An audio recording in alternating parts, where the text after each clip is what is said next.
Happy Saturday, everybody. I'm making this video because I want to make a point. I believe in people. I believe that Black Lives Matter. I believe that trans people are people too. I believe that women should be heard. I believe that all races should be respected.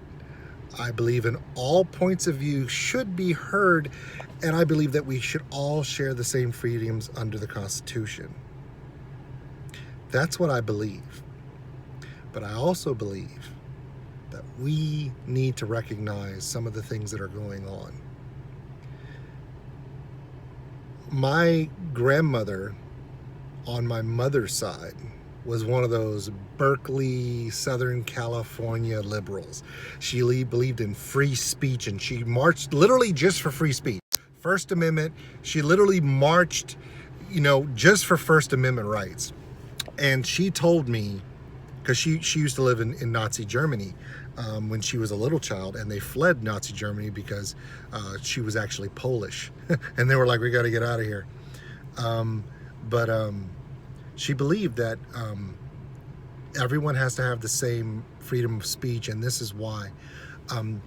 When any government official says that one thing is more important than another thing in regards to the freedom of speech, that's dangerous.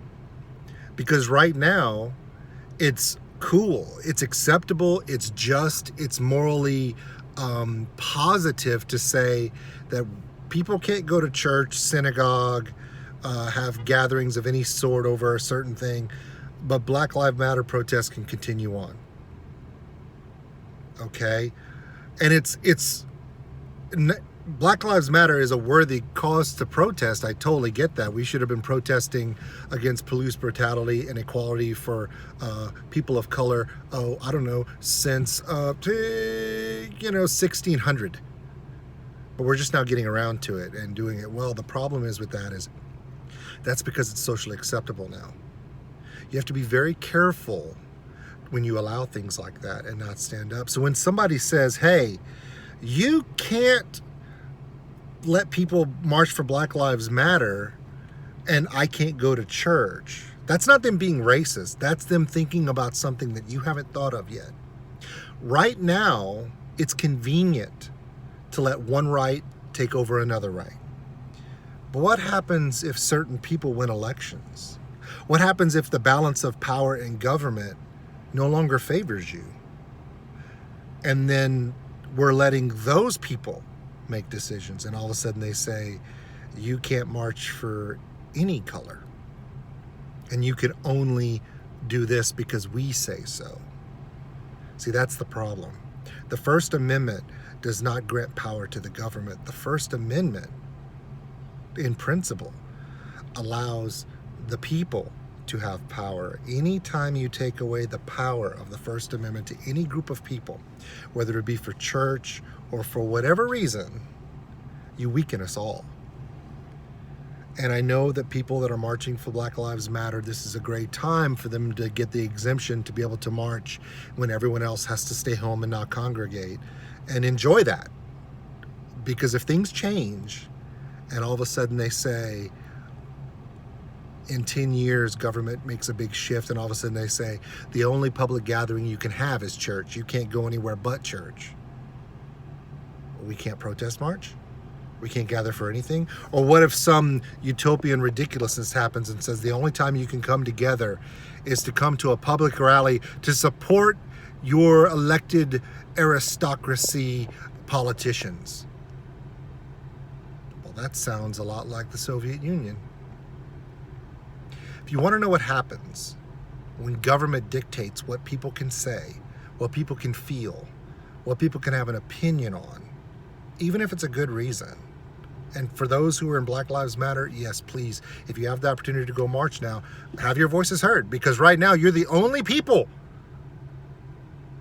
that have free speech. You're the only people who get to exercise the First Amendment, so please keep it going. But the rest of us, and those of you who aren't able to go protest and march because, or you can't go to church or whatever, now is the time to say, hey, free speech is important, not just for Black Lives Matter, but for the rest of us, because if you allow the government to tell you what's an acceptable exercise of your First Amendment, then you should go watch the first and second episodes of HBO's Chernobyl and watch how the party decided what people could say, what people should feel, and go back to that meeting at the bottom of the Socialist Party in that basement when one person spoke up in dissent and common sense and engineering know-how, saying something was horribly wrong, and they shouted him down because it didn't follow the acceptable narrative. We're living in very dangerous times, not because of Black Lives Matter, not because of Trump, not because of Biden, not because of anything else. The most important thing you need to realize is your local officials, governors, mayors are exercising rights they don't have. The First Amendment protects me. It protects you. It doesn't protect the governor of my state. It doesn't protect the mayor of my city. They cannot infringe on my First Amendment rights, and they cannot infringe upon yours.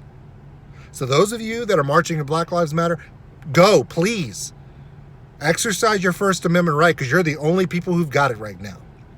Because my right to freedom of religion, my right to publicly assemble, my right to speak out is being destroyed by cancel culture. Yeah, I called you out. Sorry, if you hate me, if you delete me, block me, I don't give a fuck. That's my free speech right there. I got to explain to my kids, my daughters, when I go home, why they can't go to my daughter's birthday party this afternoon because she couldn't invite more than a few friends because it's a gathering. And we can't go to church tomorrow. And I can't say whatever I want in a public forum because I could lose my job. Go watch the first and second episode of Chernobyl and realize our country is literally getting very close to that Communist Party line where you don't speak out against the party or you're doomed. If this video gets me canceled or this video gets me banned from social media, it was worth it, because that's my First Amendment freedom of speech to do so. Love everyone. Everyone stay safe out there. It's almost 11 o'clock on a Saturday morning. You have 13 hours to do something nice for someone you don't know today. Take advantage of it and follow through. To everyone that I love and know, I love you.